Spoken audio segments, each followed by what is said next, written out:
মানুষ মানুষকে ভালোবাসে এই 4টি কারণে।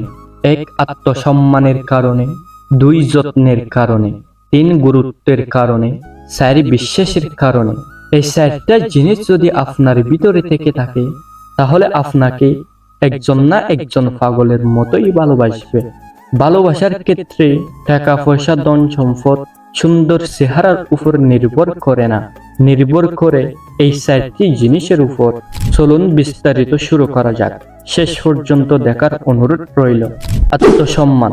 আত্মসম্মান এমন একটা শব্দ যেটা অনেক দামি। জীবনে টাকা পয়সা দিয়ে সবকিছু কিনতে পারলেও এই আত্মসম্মান কখনো কিনতে পাওয়া যায় না। আর যে মানুষ আপনার কাছ থেকে এই আত্মসম্মান পাবে, সে মানুষ আপনাকে কখনোই বলবে না। আর যে মানুষ আপনার কাছে অপমানিত হবে, সে মানুষ আপনাকে ঘৃণার চোখে দেখবে, এমনকি আপনার ক্ষতির কারণও হতে পারে। যত্ন এন্ড কেয়ারিং। যত্ন এমন একটা জিনিস যেটা আপনি যত করবেন, তার কাছ থেকে 3 গুণ ফিরে পাবেন, হোক সেটা অন্য কিছু কিংবা ভালোবাসা। ধরেন আপনি একটা গাছের চারা রোপণ করছেন, সে চারার গোড়ায় যদি আপনি নিয়মিত পানি না দেন অথবা যত্ন না নেন, তাহলে সে চারাটা মারা যাবে। ভালোবাসার ক্ষেত্রেও ঠিক তেমনি, যত যত্ন করবেন তত ভালোবাসা বাড়বে, আর যত অযত্ন করবেন, অবহেলা করবেন, ততই ভালোবাসা কমে যাবে। গুরুত্ব।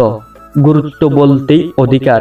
যেমন ধরুন, আপনি আপনার প্রিয় মানুষটার অপছন্দ কাজ করেন, আপনার প্রিয় মানুষটা আপনাকে বলল এসব কাজ করিও না, আপনি তার কথা অমান্য করে সে কাজগুলো বেশি করেন, এটাকে বলে গুরুত্ব না দেওয়া।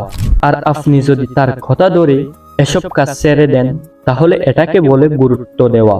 প্রিয় মানুষটাকে যত গুরুত্ব দিবেন, ততই ভালোবাসা পাবেন। বিশ্বাস। বিশ্বাস এমন একটা জিনিস যা যাকে তাকে করা যায় না, আর যার উপর বিশ্বাস করা যায় সে সাধারণ মানুষ হয় না। আর যে একবার বিশ্বাস ভাঙে, তার মতো জঘন্য মানুষ আর কেউ হতে পারে না। যদি সারা জীবন প্রিয় মানুষটাকে ধরে রাখতে চাও, তাহলে এই 4টি নিয়ম মেনে চলার চেষ্টা করবেন, তাহলে দেখবেন ভালোবাসার মানুষটা কখনো হারাবে না। ভালো থাকবেন, সুস্থ থাকবেন, নিজের খেয়াল রাখবেন। শেষ পর্যন্ত দেখার জন্য অসংখ্য ধন্যবাদ।